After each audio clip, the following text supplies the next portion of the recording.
Halo sahabat cerdas, pada video kita kali ini, kita akan belajar tema 2, subtema 1, muatan pelajaran IPA untuk kelas 6 dengan materi penyesuaian diri tumbuhan. Adaptasi adalah ciri-ciri khusus yang dimiliki oleh makhluk hidup untuk hidup pada daerah atau habitat tertentu, atau penyesuaian diri makhluk hidup terhadap lingkungan atau habitatnya. Tujuan adaptasi adalah untuk mempertahankan diri dari pemangsa atau predator, untuk memperoleh makan dan untuk bertahan hidup. Jenis tanaman berdasarkan habitatnya. Yang pertama, hidrofit. Tumbuhan hidrofit merupakan tumbuhan yang hidup di lingkungan berair. Ciri-ciri tumbuhan hidrofit: 1. Akarnya berada di bawah permukaan air. 2. Memiliki rongga udara di batang atau tangkai daun. 3. Daun terletak di atas permukaan air. Contohnya, teratai, enceng gondok, kangkung. Yang kedua, higrofit. Tumbuhan higrofit merupakan tumbuhan yang hidup di lingkungan lembab. Ciri-ciri tumbuhan higrofit: 1. Memiliki akar, batang, daun. 2. Batang pada umumnya tidak tampak karena berada di bawah tanah. 3. Daun muda melingkar atau menggulung. Contohnya, tumbuhan paku-pakuan, lumut. Yang ketiga, xerofit. Tumbuhan xerofit merupakan tumbuhan yang hidup di lingkungan kering. Ciri-ciri tumbuhan xerofit: 1.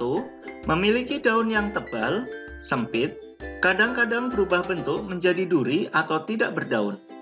2. Batang tebal dan terdiri dari jaringan untuk menyimpan air. 3. Memiliki akar panjang. Contohnya, kaktus, lidah buaya, sansevieria atau lidah mertua. Tahukah kalian, Indonesia mempunyai kondisi alam yang beraneka ragam. Selain itu, Indonesia memiliki wilayah yang luas, sehingga Indonesia memiliki jenis tanaman yang beraneka ragam yang memiliki ciri khusus sesuai dengan habitatnya. Coba kalian perhatikan, apakah tumbuhan di sekitar kalian memiliki ciri-ciri yang sama? Mari kita mempelajari ciri-ciri khusus beberapa tumbuhan. Ciri khusus teratai.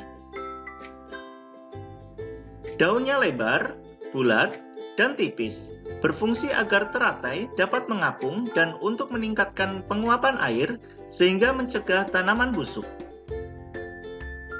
Teratai memiliki daun bundar dan lebar, berfungsi untuk menyerap cahaya matahari sebanyak-banyaknya untuk mempercepat penguapan dan melakukan fotosintesis. Dalam daun teratai terdapat lapisan pembersih yang akan menjaga teratai dari berbagai kotoran yang menghalangi penyerapan. Memiliki batang dan akar yang berongga.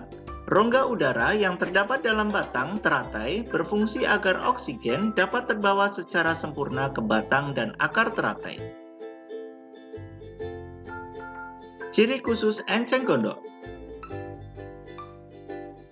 Batang menggembung berisi rongga udara untuk mempermudah mengapung di atas permukaan air. Batang berongga untuk menyimpan oksigen atau membantu pernapasan. Akarnya berbentuk serabut dan lebat untuk menjaga keseimbangan enceng gondok agar tidak mudah terbalik di atas air. Ciri khusus kaktus. Daun kaktus bermodifikasi menjadi berbentuk duri untuk mengurangi penguapan air. Daun berbentuk duri untuk melindungi diri dari pemangsa. Batang dilapisi lilin untuk mengurangi penguapan air. Batang kaktus tebal dan membesar berfungsi untuk menyimpan air. Akar kaktus panjang dan banyak serabut untuk memperluas daerah penyerapan air. Ciri khusus kantong semar.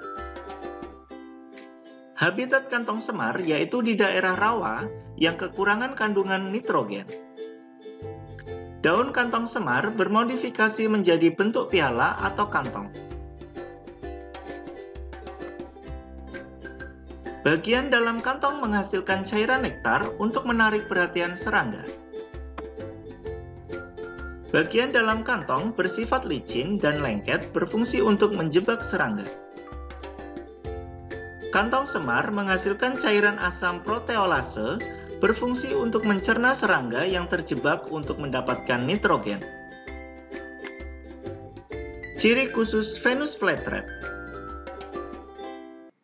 Habitat Venus flytrap yaitu di daerah rawa yang kekurangan kandungan nitrogen. Daun Venus flytrap bermodifikasi menjadi bentuk engsel atau perangkap. Bagian dalam daun Venus flytrap terdapat rambut halus berfungsi untuk sensor gerakan. Gerakan serangga atau hewan kecil yang berada di atas daun Venus flytrap akan mengaktifkan sensor sehingga daun akan mengatup. Venus flytrap akan mencerna serangga yang terperangkap dan akan mencerna nitrogen dari serangga. Ciri khusus bakau. Habitat bakau di daerah pesisir pantai atau rawa-rawa. Daun bakau memiliki kemampuan khusus untuk membuang kelebihan garam. Memiliki akar tunjang berfungsi untuk menunjang bakau agar kokoh berdiri dari hempasan ombak. Memiliki akar nafas berfungsi untuk membantu proses pernapasan. Ciri khusus bambu. Bambu memiliki bulu-bulu halus yang tajam untuk melindungi diri. Bulu halus yang tajam terdapat pada bagian batang. Bulu halus menempel kuat dan dapat menyebabkan gatal. Ciri khusus pohon jati. Pada musim kemarau, jati akan menggugurkan daunnya atau disebut meranggas. Daun-daun digugurkan sebagai upaya terhadap lingkungan yang kering dan panas. Daun jati digugurkan bertujuan untuk mengurangi penguapan air. Ciri khusus bunga rafflesia dan bunga bangkai. Bunga rafflesia dan bunga bangkai menghasilkan bau busuk seperti bangkai untuk menarik serangga dalam membantu penyerbukan. Bunga rafflesia hidup menempel di akar pohon lain untuk menyerap nutrisi. Sedangkan bunga bangkai hidup tidak menempel di akar pohon lain. Tahukah kalian, selain untuk menyesuaikan diri terhadap lingkungan, tumbuhan juga beradaptasi untuk melindungi diri dari pemangsa atau pengganggu. Coba kalian perhatikan, berikut contoh perlindungan diri pada tumbuhan dan contoh tumbuhannya. Cara melindungi diri tumbuhan. Yang pertama, berupa duri. Beberapa tumbuhan melindungi diri dengan duri yang tumbuh pada batang, daun, maupun buah. Contohnya, salak, nanas, mawar, durian, dan lain-lain. Yang kedua, bulu halus. Beberapa tumbuhan melindungi diri dengan bulu halus yang menempel pada batang maupun daun. Contohnya, tanaman padi, tanaman bambu. Yang ketiga, racun. Beberapa tumbuhan melindungi diri dengan racun yang terdapat pada buah, daun, maupun batang. Contohnya, tumbuhan kecubung, tumbuhan jarak. Yang keempat, getah. Beberapa tumbuhan melindungi diri dengan getah yang dihasilkan di batang, daun, maupun buah. Contohnya, tanaman kamboja, tumbuhan nangka, tumbuhan karet, tumbuhan pepaya, dan lain sebagainya. Yang kelima, rasa sepat dan pahit. Beberapa tumbuhan melindungi diri dengan rasa sepat dan pahit pada buahnya. Contohnya, tanaman mengkudu dan buah belimbing. Yang keenam, mengatupkan daun. Beberapa tumbuhan melindungi diri dengan mengatupkan daun dari pemangsa. Contohnya, tanaman putri malu. Tanaman putri malu mengatupkan daunnya agar tampak duri yang dia miliki. Demikian video pembelajaran kita kali ini mengenai penyesuaian diri pada tumbuhan. Sekian dan terima kasih.